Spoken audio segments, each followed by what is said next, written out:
queria fazer com vocês aqui é literalmente examinar o ensino de Paulo, especialmente em Romanos, e tentar oferecer um outro tipo de leitura para algumas passagens-chave da famosa epístola. Talvez aí, alguém já comentou que talvez seja o livro bíblico mais importante por seu impacto na história da igreja.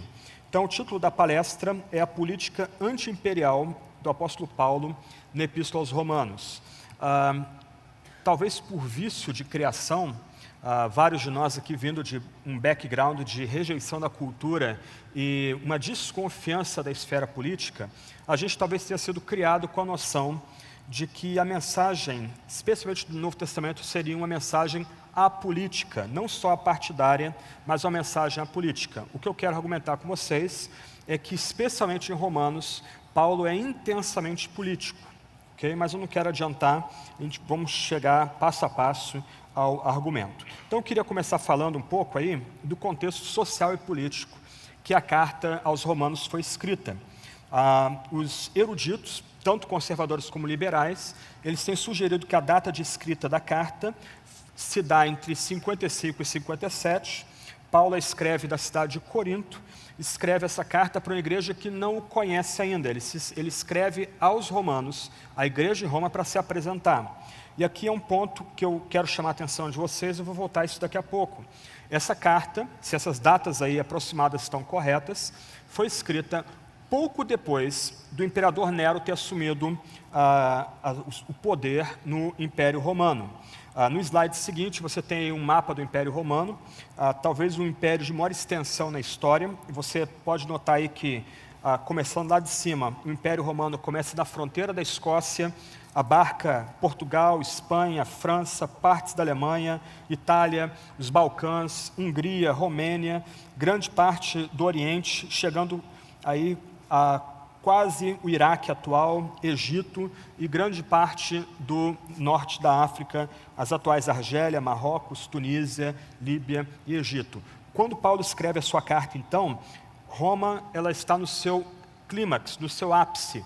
Ela é o império que chega à sua máxima extensão. Uns anos antes, o imperador Cláudio, cognominado o Gago, ele acaba conquistando a Inglaterra, e mais ou menos essa é a extensão de império que vai durar mais ou menos até o V século depois de Cristo. Então, Paulo está escrevendo essa epístola, uma epístola essencialmente missionária e doutrinal, para o centro de poder daquela época, para a capital do maior império da história, talvez um dos maiores impérios da história. E esse império se encontra no seu auge, no seu momento de maior impacto na antiguidade clássica. Um outro ponto importante aí é pensar sobre a composição da igreja em Roma. Essa igreja foi fundada mais ou menos em 49 depois de Cristo. Então a carta foi escrita mais ou menos 5, 7, 8 anos depois da carta ter sido escrita. Essa igreja provavelmente foi fundada por judeus que se converteram no Pentecostes, que estavam em Jerusalém por ocasião do derramamento do Espírito Santo, e que quando voltaram para Roma acabaram abrindo uma comunidade naquela cidade. Em Atos 18, 2, nós aprendemos que o imperador Cláudio, que eu mencionei há pouco, por causa de alguma tensão entre judeus e cristãos, ele expulsa os judeus de Roma. E aí essa igreja se torna uma igreja essencialmente gentílica. Só que pouco tempo depois, Cláudio derruba esse decreto, essa ordem, os judeus voltam a Roma, inclusive aqueles judeus que abraçaram Cristo como único Messias, e agora você, pelo que parece aí pela leitura dos capítulos finais da carta, começa a surgir uma série de tensões entre judeus cristãos, que entendiam que era necessário abraçar dias santos, comidas especiais e algumas leis dietéticas e leis culturais, e gentios cristãos que não tinham muito escrúpulo com essas questões que eram caras aos gentios por causa do seu pano de fundo religioso. Você pode ver isso, por exemplo, em Romanos capítulo 14, verso 1 até capítulo 15, verso 33. Essa seção aí não é um mero apêndice à epístola, mas parece que depois de Paulo caminhar por uma série de questões doutrinais, teológicas, ele conclui mostrando que o alvo do evangelho, eu vou voltar a esse ponto, é tornar a igreja uma unidade multiétnica. e que judeus cristãos e gentios cristãos, porque ambos alcançados pela graça, têm que saber conviver em liberdade e em respeito mútuo.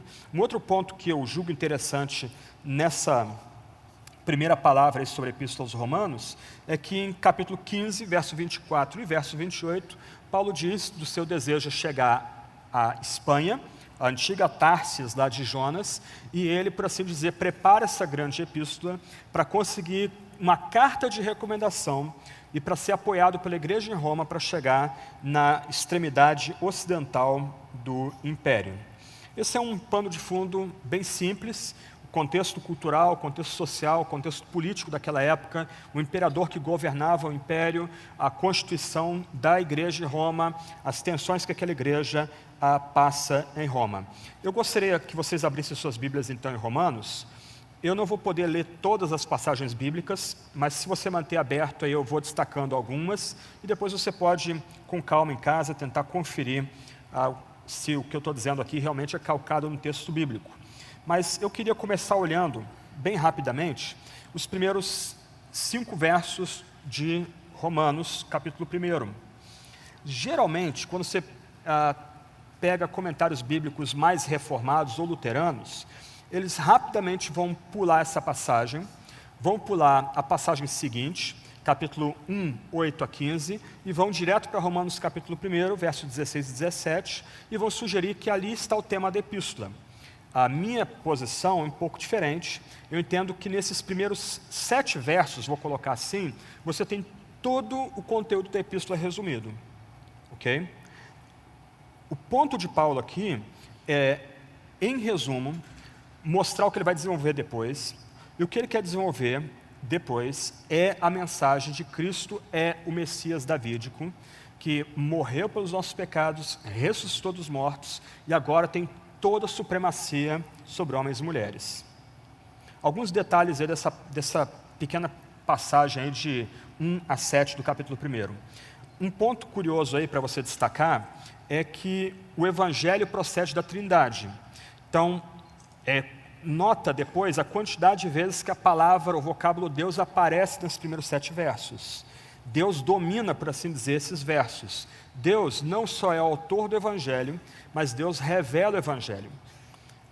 Eu vou voltar a esse ponto daqui a pouco, mas Deus revela o seu Evangelho exclusivamente na Sagrada Escritura, que foi dada aos profetas do Antigo Testamento.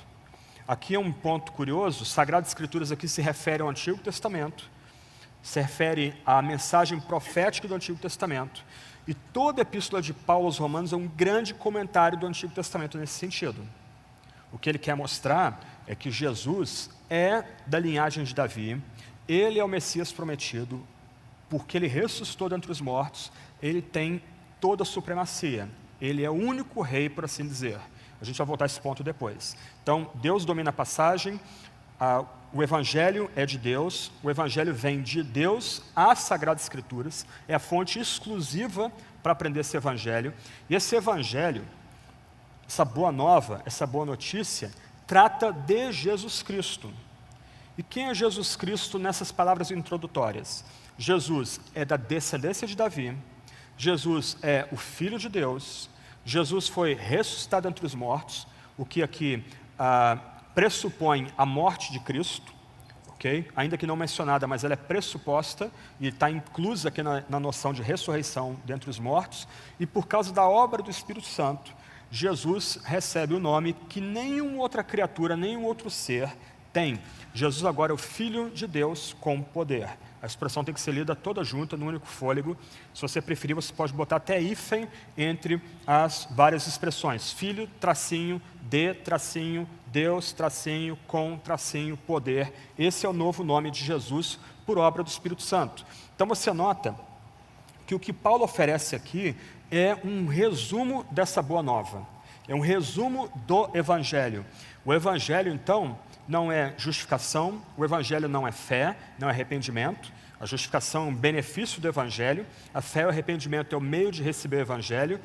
Nas palavras de abertura de Romanos, o Evangelho é Jesus Cristo, Filho de Deus, descendente de Davi, morto, ressurreto, pelos nossos pecados por obra do Espírito Santo, e que recebe um nome que ninguém tem, dado pelo próprio Espírito Santo. E o alvo desse evangelho é que homens e mulheres, judeus e gregos, todos juntos, venham se tornar uma única comunidade, a comunidade dos obedientes pela fé. Uma comunidade que recebe a graça e a paz que procede do próprio evangelho.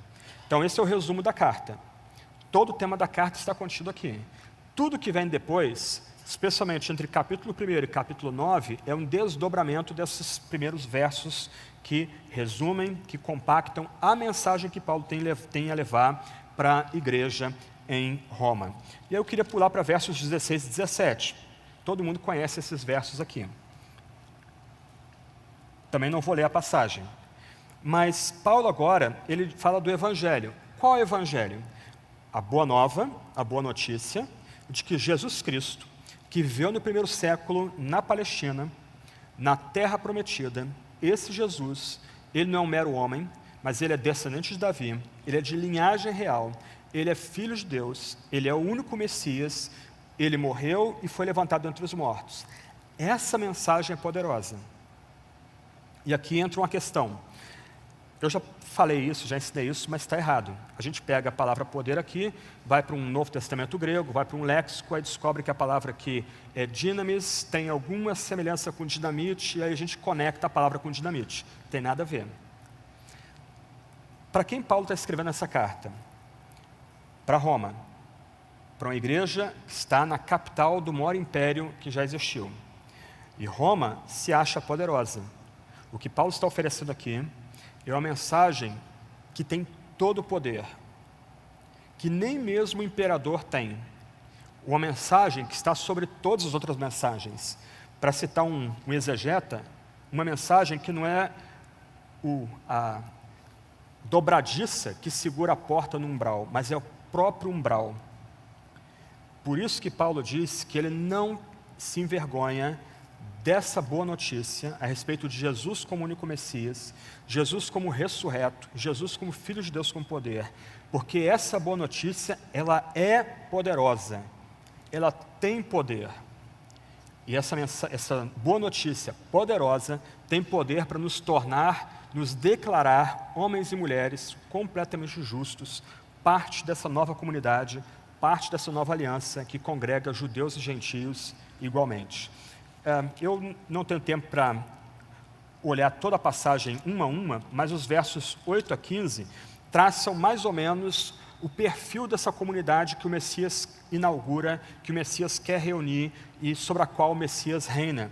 Por exemplo, versos 14 e 15, o Messias ele faz uma nova comunidade, uma comunidade multiétnica que congrega tanto gregos como bárbaros, tanto sábios como ignorantes, ou na tradução mais precisa, iletrados. Ok. Nossa tendência é ler essa passagem e achar que essa passagem tem uma aplicação apenas soteriológica. Essa passagem toda que a gente está considerando aqui tem uma implicação apenas para a nossa salvação. Mas, quando você começa a estudar o contexto do Império Romano e a linguagem oficial do Império Romano, você toma um susto. Havia um evangelho no mundo romano. Quando o imperador, por exemplo, Nero, atravessava o mar Adriático para ir visitar uma cidade na Grécia, antes que ele chegasse àquela cidade, um mensageiro ia à frente do cortejo levar uma boa nova, levar um evangelho, que era também chamado de parousia. Aquele que detém o poder está chegando. E aqui a gente tem que lembrar que a palavra imperador é uma palavra técnica que designa uma espécie de ditador militar. Era um cargo militar, alguém que comandava todas as legiões espalhadas pelas fronteiras do império. Era o chefe do exército imperial, por assim dizer. Então, aquele que se apresenta para entrar na cidade, ele é apresentado para uma boa nova, e ele chega investido de poder como o Filho de Deus. E aí se dá a parousia quando a cidade sai para receber o imperador e levar o imperador para dentro da cidade. O que Paulo está fazendo aqui? Paulo, ele está, por assim dizer, roubando palavras-chave da linguagem política de Roma e adaptando-a a Jesus como Messias, para mostrar que Jesus, o Messias, aquele que ressurgiu dentre os mortos, filho de Deus e filho de Davi, ele é o único que tem todo o poder. Ele é que tem a supremacia. Todos os poderosos debaixo do céu são a mera paródia de quem é nosso Senhor Jesus Cristo. Então, todas essas palavrinhas que a gente está olhando muito rapidamente, descendente de Davi, filho de Deus, evangelho, Senhor. Quem que era o Senhor no mundo romano? César, imperador. Por que os cristãos foram perseguidos já na época de Nero? Porque eles eram considerados ateus, por adorar o Deus invisível, não a representação humana, e eles eram considerados subversivos, porque eles não adoravam o imperador. Eles eram perseguidos, torturados e mortos por crime de lesa pátria. Porque o cristão, além de adorar o Deus invisível, entendia que somente o Deus invisível era o único Senhor. Jesus, na verdade, o único Senhor. Poder, justiça, todas essas palavrinhas tinham conotações políticas, mas elas foram reapropriadas por Paulo, escrevendo para o centro de poder, de decisão naquela época, para mostrar que agora Paulo é o mensageiro. As palavrinhas que ele usa aqui em Romanos 1:1, né? Ele é servo, ele é chamado, ele é apóstolo, ele é separado dessa boa nova que não tem como, que as visões de mundo não cristãs não tem como competir com ela. Antes entram em colisão, entram em conflito com ela. E aí a gente pula para Romanos capítulo 1, verso 18 seguinte. Antes de avançar, então, há um contraste aqui no verso 18. Quando a gente compara o verso 18 com o verso 2 e 17 do capítulo 1, o que a gente vê é o seguinte: nós temos uma boa nova aqui, uma boa notícia, que só é recebida por meio da Sagrada Escritura. Esse evangelho só é aprendido na Sagrada Escritura judaica, não nos oráculos, não nas sibilinas, mas esse evangelho ele é dado exclusivamente na Sagrada Escritura. Se alguém quer ouvir esse evangelho, tem que voltar para as Escrituras judaicas. Tem que voltar para os profetas do Antigo Testamento, para entender, aprender e ser mudado para esse evangelho. Só que aí Paulo faz um contraste entre essa revelação do evangelho dada na Sagrada Escritura e a revelação da ira, do desprazer de Deus dada na criação. Verso 18, uma palavra bem dura. Para aqueles que acham que a ira de Deus é algo do Antigo Testamento, tem um choque aqui. A ira de Deus se revela do céu contra toda impiedade e perversão dos homens, que detém, a ideia que é de sufocar, de abafar a verdade pela injustiça. Então, do céu, ou na criação, é revelado o desprazer de Deus, porque homens e mulheres distorceram uma revelação de Deus que era clara, a revelação de Deus, o Criador.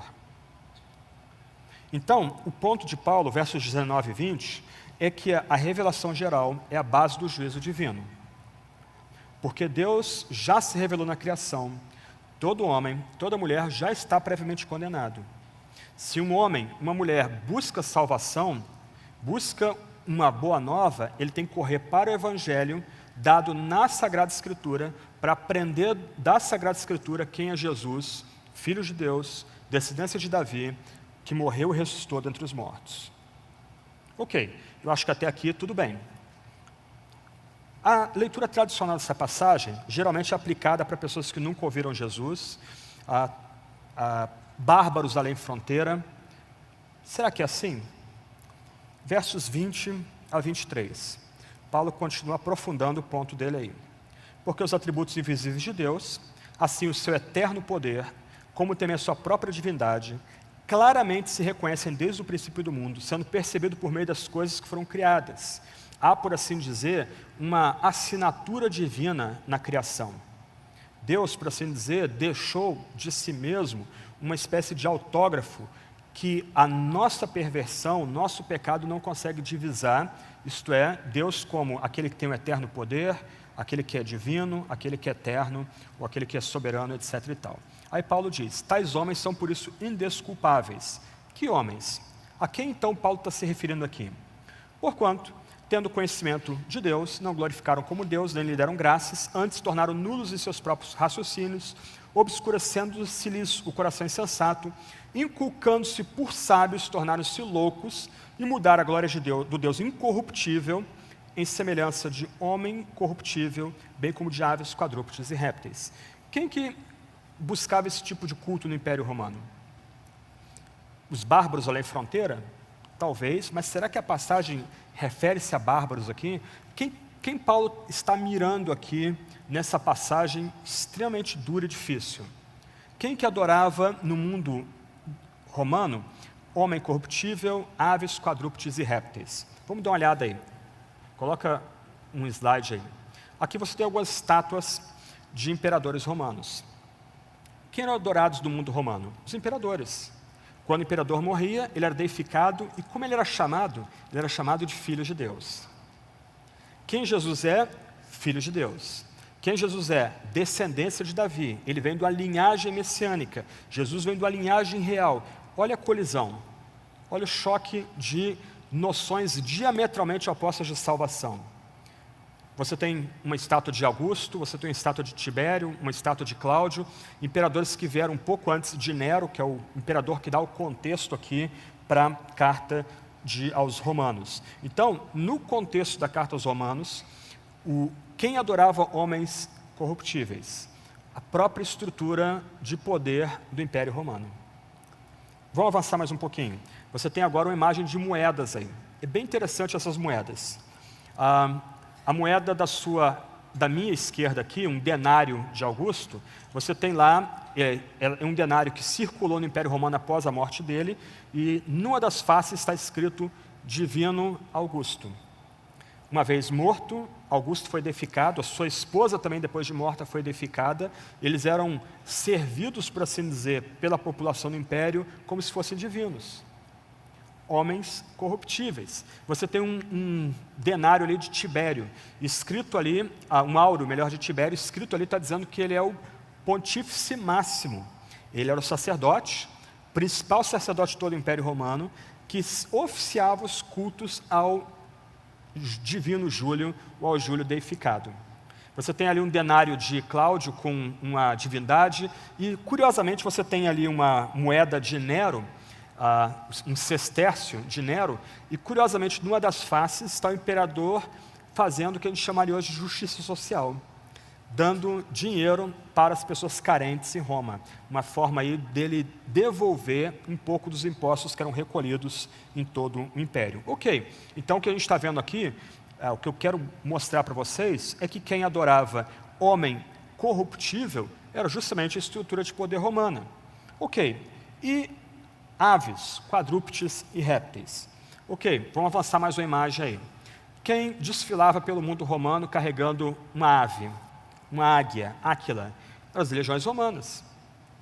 Pelo menos 22 ou 24 legiões romanas espalhadas por todo o império.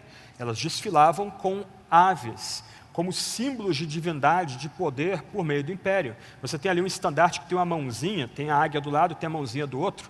Alguns de vocês já têm escutado aqui alguns palestrantes falar de sacramento, eu devo usar essa expressão amanhã à noite, mas o que era o sacramento? O sacramento era o juramento que um recruta prestava primeiro à sua unidade militar, à sua legião, e depois ao imperador de ser leal até a morte. A sua unidade militar é o imperador, ele prestava o seu juramento, o seu sacramento perante toda a unidade reunida. Ok, homem corruptível, aves. Beleza, onde estão então as quadrúpedes e répteis? Mais uma imagenzinha aí. Cada legião tinha um nome. Como qualquer unidade de elite, ela tinha o seu nome e seu símbolo. E quais são os símbolos das legiões romanas do primeiro e no segundo século depois de Cristo? Elefante, javali, touro, escorpião e por aí vai. Quem que Paulo está descrevendo aqui?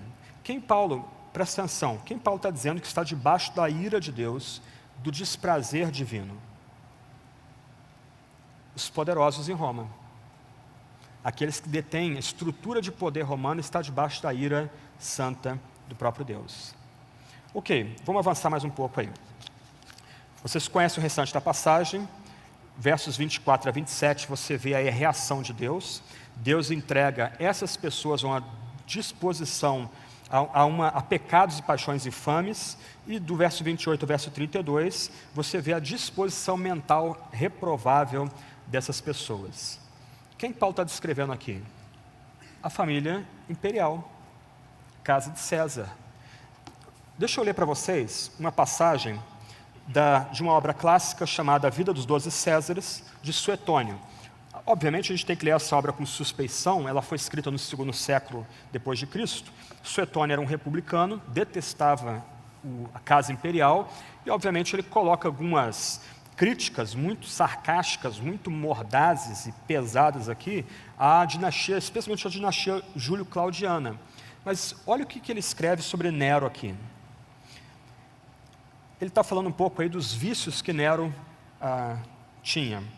Ele diz: sem falar das relações sexuais com homens livres e das suas libidinagens com mulheres casadas, deflorou uma virgem vestal rúbia. Muito pouco faltou para que não desposasse sua liberta Ateia. Com essa intenção, subornara personagens consulares para que jurassem ser ela oriunda de estirpe real. Ele queria casar com a escrava. Esforçou-se mesmo por transformar em mulher, arrancando-lhe os testículos, o jovem Sporo. Carregou-o em régia pompa, observando todos os ritos esponsálicos, e o tratou como verdadeira mulher. Não foi sem espírito que alguém a propósito asseverou que o gênero humano estaria bem contente se o pai de Nero, Domício, tivesse tido semelhante esposa. Paramentou Sporo com os adornos das imperatrizes, conduziu em liteira e o acompanhou às assembleias e aos mercados na Grécia, e mais tarde em Roma, às sigilárias, cobrindo-o a cada passo de beijos. Ninguém duvida que tenha desejado coabitar com sua própria mãe, e que desse intento tenha sido dissuadido pelos próprios inimigos dessa mulher feroz e difícil de ser contida, sob o temor de que, se viesse a prevalecer daquele gênero de prestígio, sobretudo depois que ele admitira, entre as suas concubinas, uma cortesã que parecia muito, disse com Agripina. Narra-se, inclusive, que toda vez que andava em liteira com sua mãe, satisfazia com ela seus apetites incestuosos e provava esse fato com as manchas apresentadas pelas suas vestes. Isso Suetônio escrevendo mais ou menos no começo do 2º século sobre Nero. E não é exatamente o tipo de comportamento que é descrito do verso 24 ao verso 32? Vamos dar uma olhada aí bem rapidinho. Por isso Deus entregou tais homens à imundícia pela concupiscência de seu próprio coração, para desonrarem seu corpo entre si, mudar a verdade de Deus em mentira, adorando e servindo a criatura em lugar do Criador, etc. Por causa disso, os entregou, segunda vez na passagem, a paixões infames, porque até as mulheres mudaram o modo natural de suas relações íntimas por outro, contrário à natureza. Semelhantemente, os homens também, deixando o contato natural da mulher, se inflamaram mutuamente em sua sensualidade, cometendo torpeza, homens com homens, e recebendo em si mesmos a merecida punição de seu erro. Aí depois ele continua, abrindo ainda mais o leque de pecados, verso 29, cheios de toda injustiça, malícia, avareza e maldade, possuídos de inveja, homicídio, contenda, dolo e malignidade, sendo difamadores, caluniadores, aborrecidos de Deus, insolentes, soberbos, presunçosos, inventores de males, desobedientes aos pais, insensatos, pérfidos, sem afeição natural e sem misericórdia. Ok, como um crente em Roma leria essa passagem? Faz sentido o que eu estou colocando para vocês aqui? O crente em Roma, trabalhando na sua quitanda, ele está vendo lá uma corte romana desfilando na frente dele, com estandartes, escudos, as bandeiras da tropa. Ele conhece as fofocas que rolam da casa de César, da casa imperial. E aí? Qual o ponto de Paulo aqui? O que Paulo quer mostrar é que aqueles que detinham poder em Roma estão debaixo da ira santa de Deus. Aqueles que, para os homens, eram divinos, poderosos, alvos de culto e adoração, não são nada perante o Altíssimo. Paulo agora está pronto a oferecer à igreja de Roma uma mensagem muito mais poderosa, muito mais profunda, muito mais bonita do que as mensagens que vêm do império. Só para colocar toda a passagem em contexto, a gente está tratando aqui de Romanos 1, verso 18 até o verso 32. Quando você se move para o capítulo 2, verso 1 a 16, Paulo vai repetir no verso 5, que a ira de Deus é derramada sobre algum tipo de homem aqui que é descrito, algum tipo de ser humano aqui descrito. Quem é o ser humano descrito do capítulo 2, verso 1 até o verso 16? Os moralistas. Aquele que diz para Paulo, Paulo, é isso aí, eu sou republicano, eu não cometo esse tipo de pecado. Provavelmente Sêneca, que está em vista aqui, que era o preceptor de Nero, um homem íntegro, reto, um estoico. Só que o que Paulo diz aqui é o seguinte, ao mesmo tempo que ele condena o que é feito exteriormente, ele quebra a lei que Deus gravou no coração de todo homem e toda mulher em si mesmo. Em outras palavras, ele aponta um dedo para julgar outro e tem 3 dedos apontados para ele. Então, o que ele quer colocar aqui, o que Paulo coloca para a gente aqui, é que os poderosos estão debaixo da ira divina, os moralistas estão debaixo da ira divina, e finalmente, do capítulo 2, verso 17 ao 3:8, os religiosos também estão debaixo da ira divina. Porque o Deus eterno não vem trazer religião. A religião pressupõe uma escada que você pode chegar ao Altíssimo. Torre de Babel, uma impossibilidade. O Evangelho é uma boa nova que vem de Deus, capítulo 1, verso 1 a verso 7, vem de Deus a nós, no Evangelho dado aos profetas lá atrás, no passado. Então, qual o ponto de Paulo? Paulo encerra todo o gênero humano debaixo da ira santa de Deus. Não há ninguém aqui que escape. Você vê isso em Romanos 3, 9 e 21. Todos somos pecadores. Todo homem, sem Deus e sem Cristo no mundo, está debaixo do desprazer divino. Mas aí a gente divide a passagem. Os poderosos, eles estão debaixo da ira de Deus. Aqueles que têm poder desse lado da existência, que acham que são deuses, ou exigem culto para a estrutura que dá suporte à sua vida política, à sua carreira política, eles estão debaixo da ira santa de Deus. Os moralistas estão debaixo da ira de Deus. Mesmo os religiosos também estão debaixo da ira de Deus. Poder, moralidade e religião não conecta ninguém com Deus, não leva ninguém a ser aceito por Deus. Somente o Evangelho do Filho de Deus com poder é que conecta pecadores com o Altíssimo. Esse é o ponto de Paulo. E aqui, a gente tem que fazer uma pausa. Aliás, deixa eu voltar um pouquinho, eu pulei uma citação que eu queria ler. Uma citação, volta só um slide, Rubner, por favor. Uma citação de N.T. Wright. Volta um pouquinho. Aí. N.T. Wright é um dos principais eruditos do Novo Testamento hoje. Olha o que ele diz aí. Nos dias de Paulo, o culto ao imperador era a religião que se propagava mais rapidamente no mundo do Mediterrâneo. Na própria Roma, os imperadores não exigiam honras divinas, completas, mas eles adotavam o título Filho de Deus. O Deus em questão sendo um recém-falecido e recém-deificado predecessor. Isso vai mudar em 90 depois de Cristo. Quero dar uma palavra muito rápida sobre o contexto de Apocalipse. Houve a mudança. Até Nero, o imperador só era deificado após a sua morte. Aí o título dele era Filho de Deus. Ok? Continuando. E nas províncias da Grécia e Turquia até o Oriente Médio e Egito, deificação era o padrão. Então, ainda que o imperador vivo não se apresentasse como Deus, como Filho de Deus, ainda assim, em fronteiras fora de Roma, ele era adorado como tal. O povo tinha adorado governantes antes. Por que não deviam alguns de seus sucessores, com seus extraordinários poderes, dominando todo o mundo da época, receber as mesmas honras divinas? Ok, vamos avançar então. Queria fazer uma pausa. Quando a gente começa a entender esse contexto, a gente começa a notar a seriedade, a absoluta seriedade de Paulo em Romanos 1, 1 a 7. Quando ele fala de evangelho, de Jesus Cristo como Senhor, Jesus descendente da linhagem davídica, Jesus Filho de Deus com poder, Jesus ressuscitado, comunidade multiétnica, gregos, bárbaros, judeus, letrados e iletrados, homens e mulheres, isto era uma mensagem altamente subversiva. O que Paulo está fazendo aqui é confrontando o poder de Roma, os deuses pagãos que estão por trás desse poder, com uma mensagem nova que é o que a gente chama de evangelho. Essa mensagem trata do Jesus ressuscitado, o Messias, o verdadeiro Senhor do mundo, e que tem como alvo a adoração multiétnica do único Deus verdadeiro. Dá para perceber as implicações políticas disso? A mensagem de Paulo era chocante. Ela não é explícita. Paulo não é um kamikaze, um suicida. Ele não quer abrir uma guerra com Roma. Como a gente vai ver daqui a pouco, a mensagem de Paulo vai muito além da mera desobediência civil.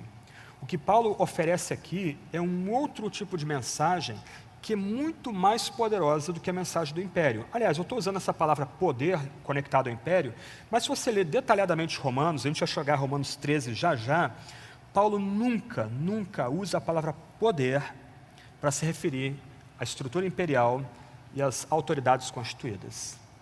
Nunca. A palavra poder é usada exclusivamente para Jesus Cristo e para a mensagem que é revelada nesse único Salvador. Aí a gente pode conectar os pontos aqui, por exemplo, Romanos 1, 1 a 7, depois Romanos 1, 16 e 17, Romanos 10, 9 a 13. Eu não vou ler a passagem toda. Essa passagem, esse texto está no coração do debate a respeito da justiça divina e da onipotência divina. César exigia ser reconhecido como Senhor. César exigia culto. Olha o que Paulo diz aí em Romanos 10, 9 a 13. Verso 9. Se com a tua boca confessares Jesus como Senhor. Foi por isso que os crentes foram perseguidos. Por isso que 8 anos depois, Nero começa a perseguir os cristãos. Porque os cristãos reconheciam um único Senhor, Jesus Cristo. Se com a tua boca confessares Jesus como Senhor e em teu coração creres que Deus o ressuscitou dentre os mortos, serás salvo. Porque com o coração se crê para a justiça e com a boca se confessa a respeito de salvação. O que Paulo está estimulando os crentes em Roma a fazerem? Testemunharem que há um único Senhor em todo o mundo. Esse único Senhor é Jesus Cristo, da descendência real de Davi, de um outro país, nascido em outro país, o encruzilhado do mundo antigo. E a gente sabe, me colocando aqui como um alvo da carta, né? A gente sabe que esse Jesus é o único Senhor, porque ele não só é da descendência de Davi, mas ele foi ressuscitado dentre os mortos pelo Espírito Santo e ganhou o nome que ninguém tem, Filho de Deus com poder. Subversivo isso. O crente em Roma leria isso, talvez com um pouco de receio. Opa, tomara que essa carta aqui não bata nos frumentari, que eram os agentes secretos do imperador. Mas olha que legal. Nós aqui, homens, mulheres, letrados e letrados, escravos. Havia escravos, você procura depois Romanos 16, Paulo dá a lista dos seus amigos em Roma, ele vai citar um homem chamado Quarto. Quarto era um escravo. O escravo perdia nome, ganhava um número. Esse escravo, aquela senhora que ganhava o dia tingindo roupa num rio sujo em Roma, agora essa pessoa é parte de um novo reino e segue agora um Filho de Deus que não tem ninguém com quem venha competir com ele. O Filho de Deus com poder, que é o próprio Jesus Cristo, e a ressurreição dele dentre os mortos prova esse ponto. Mais uma citação de N.T. Wright aqui. Quando Paulo escreveu a Epístola aos Romanos, ele não estava oferecendo uma religião bondosa ou uma fé separada do mundo do poder romano.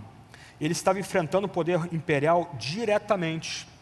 Nas linhas introdutórias dessa carta que nós lemos, Paulo anuncia que está indo para Roma como mensageiro das boas novas de Deus, as novas sobre seu filho, o herdeiro real de Davi. Em Salmos, o rei davídico dominaria o mundo inteiro.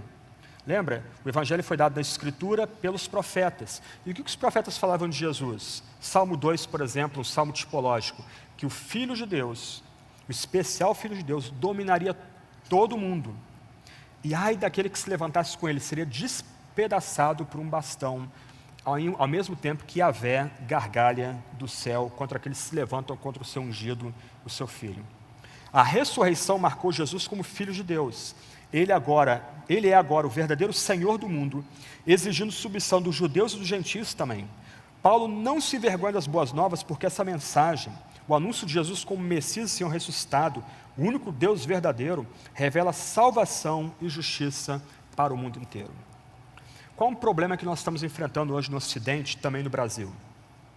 Por causa de um conceito também revolucionário de secularização, a noção é o seguinte: nós crentes podemos manter nossa fé, mas a nossa fé deve estar circunscrita, quando muito, a nossa casa e a nossa igreja. A Epístola de Romanos colide contra essa noção igual uma carreta carregada. O que Paulo está dizendo aqui é o seguinte: nossa fé tem que é para ser expressa com força, com paixão, com graça, com misericórdia também na esfera pública. Porque os poderosos também estão debaixo do julgamento divino. A ira de Deus está sobre eles. Os pecados deles testemunham que Deus os entregou à sua própria perfídia, sua própria iniquidade e transgressão.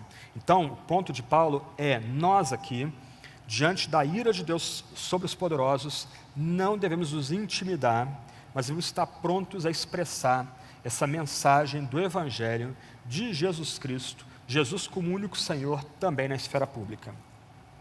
Caminhando para o final, Romanos 13 agora. Vamos ver se a gente consegue entender um pouquinho melhor essa passagem, uma passagem tão abusada.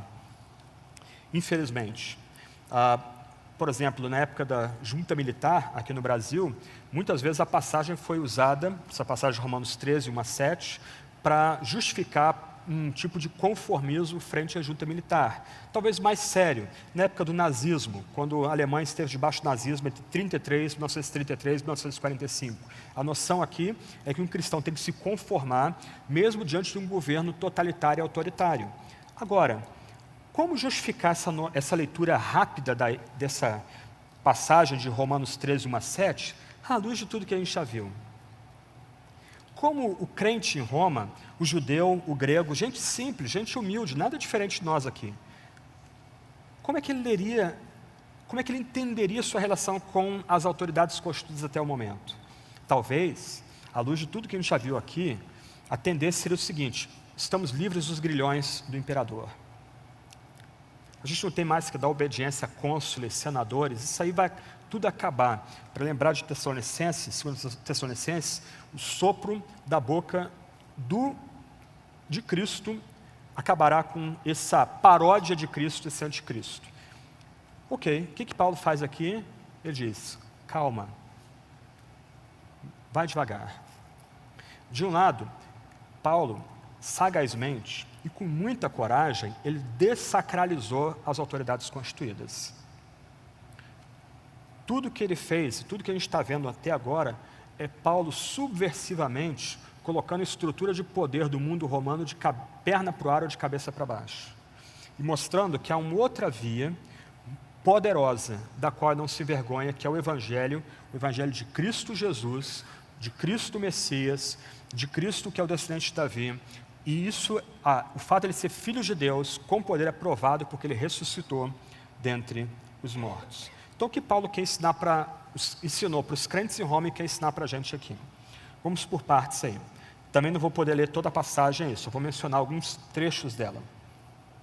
Um ponto importante é que, antes de entrar na passagem propriamente dita, Paulo não usa os vocábulos, ou melhor, os títulos honorários que eram empregados para as peças políticas da época do mundo romano. Ele não diz aqui: todo homem esteja sujeito aos imperadores. Ele não diz aqui: todos os homens estejam sujeitos aos cônsules ou ao senado. Ele usa a palavra genérica aqui, esse é um ponto. Isto é, o ensino de Paulo aqui, o que Paulo quer ensinar para a igreja em Roma, é um ensino atemporal. Ok? Um ensino que se adequa a todo o tipo de tempo que a igreja esteja militando aqui desse lado da existência. Então ele começa dizendo, em primeiro lugar, que é Deus quem institui toda a autoridade. Todo homem seja sujeito às autoridades superiores, e aqui é uma referência às autoridades governamentais, porque não há autoridade que não proceda de Deus, e as autoridades que existem foram por ele instituídas. Nota que Paulo não está dando nome aqui. Paulo não está dizendo: olha, Deus ordenou Nero, Deus predestinou Cláudio. Ele está falando de uma certa estrutura de ordem que Deus estabeleceu na criação. E o ponto importante aqui é que, na passagem, o único absoluto não são as autoridades constituídas. É Deus que estabelece as autoridades constituídas. Nota que mesmo Paulo, lembrando que o crente tem que honrar, por assim dizer, o Estado, Paulo relativiza o poder do Estado.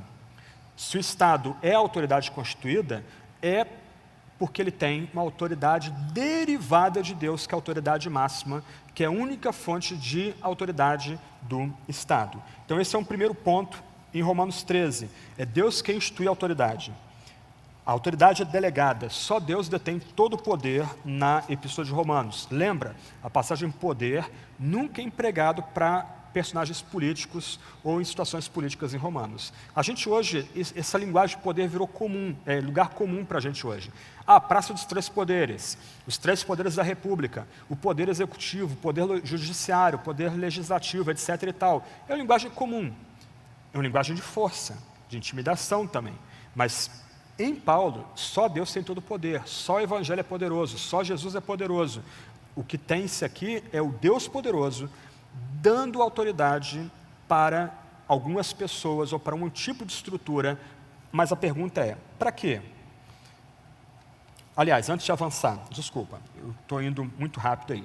Então, o que Paulo estabelece aqui, antes de avançar para que a autoridade, Paulo estabelece um princípio que Jesus mesmo já havia estabelecido nos evangelhos.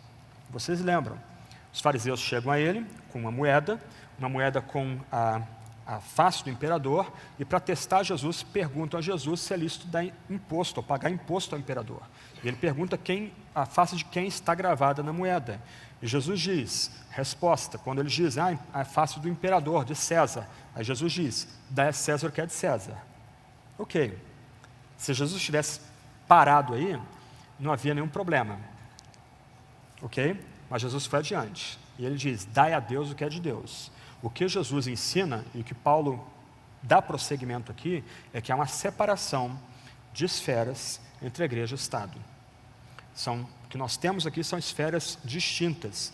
Eu não vou entrar num ponto aqui, os teólogos vão debater se haveria autoridade constituída se não houvesse queda.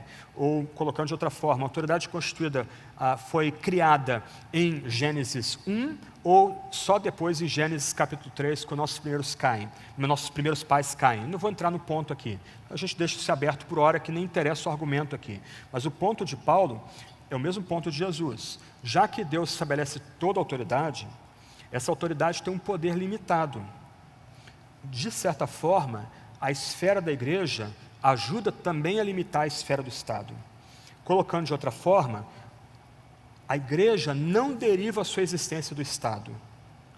Aliás, em Romanos, a igreja vem antes até mesmo do que o Estado. Em Romanos 1, Romanos 1, 8 a 15, Paulo fala, ali ele descreve qual é esse povo reunido como igreja agora por causa do poder do Evangelho. A gente já viu há pouco, gregos, bárbaros, judeus, livres, escravos, letrados e letrados. Essa é a nova comunidade que o Messias reúne, congrega em si mesmo, uma comunidade multiétnica, que é separada do Estado. A igreja não deriva sua missão, sua autoridade do Estado. Assim também o Estado não deriva a sua missão da igreja. São esferas distintas, esferas separadas. Ponto 3. Paulo lembra, antes de entrar na razão de Deus estabelecer autoridades, Paulo lembra que o cristão, então, deve estar sujeito às autoridades superiores, versos 3 e 4, por dever de consciência. E aqui a coisa começa a ficar um pouco complicada. Nós somos chamados, então, a honrar a autoridade, a honrar a estrutura que Deus, por assim dizer, coloca sobre a nação, por dever de consciência, não por coação. Aí entra a minha pergunta: como saber se a autoridade é legítima? À luz dessa passagem. Em ditaduras, a passagem é usada para sugerir que nós devemos obedecer à autoridade, ao Estado, em toda e qualquer circunstância. Mas espera aí, em Atos 5, quando confrontados com uma ordem iníqua, por parte das autoridades constituídas, Pedro e João vão dizer, olha, importa obedecer primeiro a Deus, ou importa obedecer antes a Deus do que as autoridades. Quando elas colidem, há uma escolha rápida por meio do cristão, que é ficar do lado de Deus contra as autoridades. Como conciliar essa passagem com Romanos 13? Paulo aqui, versos 3 e 4, ele delimita o poder da autoridade. O alvo da autoridade, poder não, né? Ele delimita o alcance da autoridade. O poder é só de Deus. E o que a autoridade é chamada ou constituída a fazer pelo próprio Deus? Versos 3 e 4.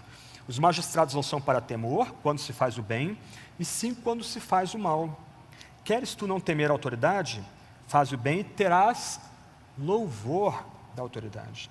Serás premiado, recompensado pela autoridade, visto que a autoridade é ministro de Deus para teu bem. Entretanto, se fizeres o mal, teme, porque não é sem motivo que ela traz a espada, pois é ministro de Deus, vingador para castigar o que pratica o mal. Antes de chegar na questão da espada aí, e nota, diferente de alguns livros, Paulo não fala do poder da espada, ele só menciona a espada. O verso 4 vai usar uma palavrinha que se perde em nossa tradução 2 vezes, ministro. A palavra original é diácono. Deus estabelece a autoridade como uma espécie de servidor, um diácono, para recompensar aquele que faz o bem e para punir o mal. E punir aqui é punir mesmo. A espada aqui não é para fazer carinho. A espada é um instrumento de morte, não de tortura, mas de morte, de execução, de punição. Então, como é que a gente sabe que uma autoridade é legítima? À luz de Romanos 13, quando essa autoridade, ela recompensa aqueles que fazem o bem, elas dão louvor àqueles que fazem o bem e servem, são diáconos os que fazem o bem, protegendo-os contra os maus. Como a gente sabe se um governo é legítimo? À luz de Romanos 13, se esse governo, ele recompensa aquele que faz o bem, ele premia o que faz o bem, mas do outro lado ele pune os facínoras, pune os criminosos, pune os malvados. E aqui a gente tem um desafio perante nossa cultura. Uma cultura, como diz um colega, onde o errado é o certo é o errado. Uma autoridade que deixa de recompensar o bem e deixa de punir o mal, ainda é autoridade legítima? É essa a pergunta que a gente tem que fazer à luz de Romanos 13. O ponto de Paulo, me parece, é que quando uma autoridade se desvia desse alvo, ela perde legitimidade. Ela deixa de ser autoridade constituída por Deus. E aí o cristão pode confrontá-la, pode exortá-la, pode mudar de estado, mudar de país, e junto com, para citar Calvino, junto com aquelas outras pessoas ligadas ao governo, talvez remover um governante corrupto, como a gente já teve aqui no Brasil o caso do impeachment do presidente Fernando Collor de Mello. Nota que Paulo, do nada, ele vem criticando os poderes. Paulo vem criticando os poderosos. Vem lembrando que todo poderoso se adora a si mesmo, se adora a sua própria força, ele está debaixo da ira divina e a prova disso são os pecados que eles cometem. O cristão é salvo apenas e exclusivamente pela fé em Jesus Cristo, o verdadeiro Messias, e a prova de que Jesus é o verdadeiro Messias é que ele ressuscitou dentre os mortos. Mas, do outro lado, Deus, ele outorgou autoridade para algumas pessoas. Deus, por assim dizer, criou algumas estruturas onde o bem é premiado e o mal recebe sua punição. E por isso a gente paga imposto. Nota que há uma causalidade da passagem. Nós não pagamos impostos. Aliás, o ponto de Paulo aqui não é que imposto é uma obrigação imposta a nós ou colocada sobre nós. Antes, ao pagar impostos, nós reconhecemos que essa autoridade é uma autoridade legítima e constituída. Quando ela recompensa atos bons, quando ela compensa civilidade e pune maldade. Gente, se a minha leitura aqui é correta, me corrijam se eu estiver cometendo algum desatino aqui com o texto, nós temos um desafio para a nossa cultura, onde o mal tem sido premiado, onde 50 milhões de compatriotas morrem por ano por arma de fogo, isso é dado do Ministério da Saúde, ok? E onde nós somos extorquidos por uma carga brutal de impostos sem nenhum retorno do Estado. O papel do Estado aqui não é igualar as pessoas. O papel do Estado aqui, prima facie, é proteger os bons e punir os maus. Ok? e por isso o Estado é reconhecido como, verso 6, de novo ministro de Deus. A palavra aí usada é uma palavra empregada para servos. Paulo usa a palavra diácono 2 vezes no verso 4, aqui ele muda a palavrinha no grego, lembrando que o Estado é servo. Qual é o ponto que é curioso aqui? Toda a nossa abordagem com as autoridades constituídas aqui no Brasil é uma abordagem medieval, literalmente. Como é que você trata a autoridade? Vossa Excelência, tem aqueles pronomes de tratamento pessoal, a gente aprende isso na escola, toda uma reverência. O que Paulo está lembrando aqui? Que as autoridades constituídas, legítimas, se cumpre aquilo que Deus, Supremo Senhor, propõe a elas e exige delas, essas autoridades são nossos servos. São servos, são servidores do povo. Viram tudo de cabeça para baixo. Por isso que os reformadores, século XVI, inventaram república e deram os primeiros passos, por exemplo, para governo constitucional, para federalismo, etc. Mas eu estou me desviando aqui, meu horário já estourou, eu preciso completar com algumas questões aqui.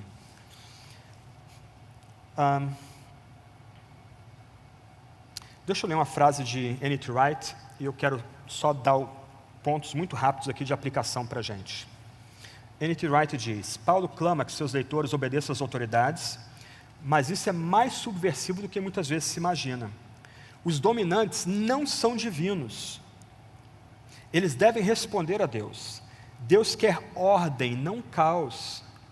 E aqui também não justifica totalitarismo, junta militar. O crente não flerta com esse tipo de coisa. Ok? Não há menção aqui de ultrapassar a tirania oficial dos governantes indicados apenas para tê-los trocados pela tirania não oficial dos bárbaros, dos fortes ou dos ricos. A revolução que Paulo tem em mente é mais profunda do que mera desobediência civil. É sobre dar ao Messias davídico submissão total, que nos seus dias era exigido por César. Afinal de contas, César matou Jesus, mas Deus o ressuscitou dos mortos. Se Jesus era o verdadeiro rei, César não era. Alguns pontos para nós encerrarmos aqui. Primeiro ponto é de aplicação, bem rapidinho. O Evangelho tem implicações para todas as esferas da vida, inclusive para questões políticas. Primeiro ponto meu aí. Okay? Nota que a noção de Paulo de supremacia de Deus, de Evangelho, é grandiosa. Não toca apenas a minha salvação pessoal, mudança do meu coração, toca todo o cosmos. Toca os poderes, para usar a linguagem corrente, os poderes constituídos aqui e agora. O que Paulo, ousadamente, como apóstolo, exige é que todos se dobrem perante o Messias, Jesus, morto e ressuscitado. Então o Evangelho tem implicações para toda a vida. O Evangelho tem aplicações para toda a existência. Segundo, o Evangelho ensina que igreja e Estado são esferas distintas, igualmente estabelecidos por Deus, mas com papéis distintos na criação. Desconfie de linguagem religiosa aplicada à política. E esse é um ponto. Eu ouvi uma palestra daquele filósofo Luiz Pondé, brilhante. Ele diz mais ou menos o seguinte, 2 frases que ficaram gravadas na minha cabeça. Ele diz mais ou menos o seguinte: nos últimos 200 anos, a política substitui a religião como instrumento de salvação. Esse é um ponto. Segundo ponto, depois de falar um pouco de quem Jesus era e quem Barrabás era à luz dos evangelhos, lembra que Barrabás era um revolucionário, era um sicário, um guerrilheiro. Aí Pondé, que não é um membro de igreja evangélica, ele diz mais ou menos o seguinte, no evento, que se hoje nós, dentro da igreja, tivéssemos que escolher entre Jesus ou Barrabás, escolheríamos Barrabás. Igreja e Estado são esferas separadas. A linguagem delas não pode se confundir. O livro de Esther mostra esse ponto.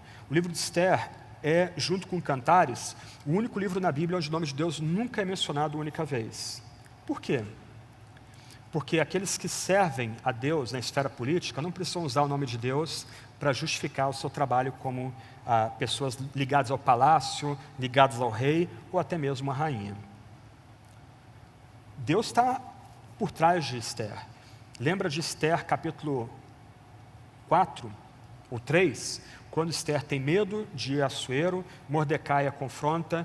A linguagem ali não fala de oração nem de Deus, mas a noção de oração, a noção de providência, a noção de Deus está por trás daquela passagem.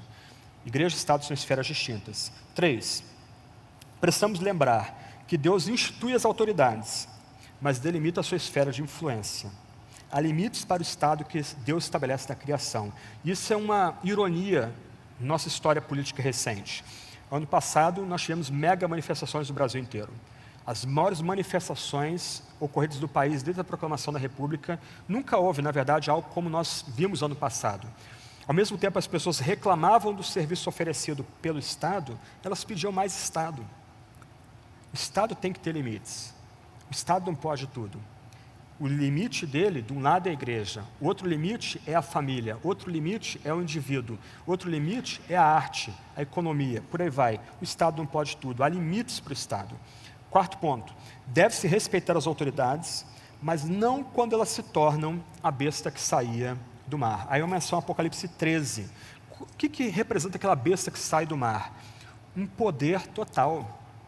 Apocalipse é escrito mais ou menos entre 90 e 95, quando o imperador chamado Domiciano, ele governa o império. Toda aquela extensão. O que Domiciano faz? Para horror do Senado e horror de muitos cristãos.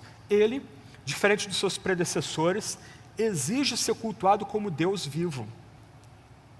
Ele exige ser tratado como filho de Deus, que era um título que era dado apenas a imperadores mortos.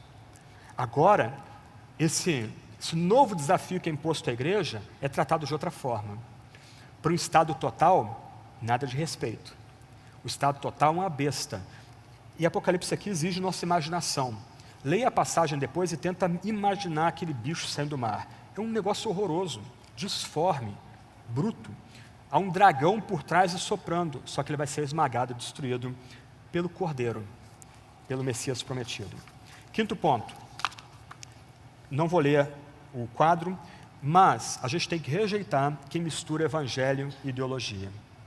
O evangelho não é uma mensagem ao lado de outras mensagens. O evangelho é a suprema mensagem. É a mensagem a respeito de Jesus, crucificado e ressurreto, descendente de Davi, filho de Deus, por obra do Espírito Santo. Desconfio de pessoas que começam a misturar a fé cristã, a mensagem cristã com alguma bandeira política, com alguma noção de política. Fique esperto, usando textos para justificar algum tipo de postura quanto à mudança social, etc. e tal. O evangelho não pode ser confundido com ideologia. Por último, a gente deve orar pelas autoridades, não apenas para que vivamos vida tranquila e mansa, com toda piedade e respeito, mas também porque isso é bom e aceitável diante de Deus, nosso Salvador, o qual deseja que todos os homens sejam salvos e cheguem ao pleno conhecimento da verdade. Ok. Ninguém detém um monopólio de interpretação. O apóstolo Pedro vai dizer que toda escritura, não há escritura que seja de particular interpretação. A noção de Pedro, bíblica, é que a Bíblia tem que ser lida em comunidade. O que eu coloco diante de vocês é uma tentativa de entender a Sagrada Escritura à luz do mundo daquela época e tentar ouvir essa Escritura hoje, aqui e agora. Estou aberto a correções, sugestões, ponderações, mas o ponto é, nossa lealdade é só a Deus e ao seu Filho, único Messias, Jesus Cristo, ressurreto entre os mortos por obra do Espírito Santo. Por isso, eu termino com uma frase do Leslie Newbigin. Ele diz: a igreja primitiva não se enxergava como uma sociedade religiosa, privada, que competia com outras para oferecer salvação pessoal a seus membros. E essa é a nossa tentação. Diante da pressão do Estado, da secularização, ok, vamos nos reunir na nossa igreja, aqui nossa igreja é uma fortaleza, nossa casa a gente busca a Deus. Não era assim que Paulo via a fé cristã. Não é assim que Paulo via o evangelho, não é assim que os primeiros cristãos viam o evangelho. A igreja primitiva se considerava um movimento lançado da vida pública do mundo, desafiando cultos públicos do império, reivindicando a lealdade de todos, sem exceção. Por isso, a melhor forma de terminar essa palestra é: se com a tua boca confessares Jesus como Senhor, e em teu coração creres que Deus o ressuscitou dentre os mortos, serás salvo. Vamos orar? Senhor Deus, o Senhor rompeu o abismo e veio a nós. Deus, nós somos sem Ti, sem Teu Filho, nada. Nós somos pecadores perdidos, mas por pura graça e misericórdia, por graça graciosa, tu vieste a nós na pessoa do teu Filho. O Senhor suscitou fé em nós, o Senhor nos levou a abraçar o crucificado. Ó Deus, que essa palavra do Evangelho não se aparte da nossa boca, do nosso coração, da nossa mente. Antes, enche-nos de amor, de devoção, de alegria, de operosidade para pregoar esse Evangelho a tempo e fora de tempo. Ó Deus, ajuda-nos a pregar com paixão, com garra, com amor, a mensagem da supremacia do Teu Filho, o único Messias, descendente de Davi, o verdadeiro e único Filho de Deus, morto, ressurreto por causa dos nossos pecados, aquele que tem o nome que nenhum outro tem, aquele ao qual todo joelho no céu, na terra, debaixo da terra se ajoelhará e dará glória, glória por toda a eternidade. Ó Deus, com essa mensagem, com esse Evangelho na mente, na boca, no coração, ajuda-nos a cobrar que aqueles que estão acima de nós em autoridade sejam servos desse país. Ajuda-nos a lembrar que tu ri, o Senhor debocha daqueles que acham que têm todo o poder desse lado da existência. Ó Deus, com humildade, com amor, com paixão, ajuda-nos ousadamente a chamar todo homem, toda mulher em nosso país a se colocar debaixo dessa grande nova, dessa boa nova de Jesus Cristo, nosso único Salvador. Porque é por Ele que oramos. Amém.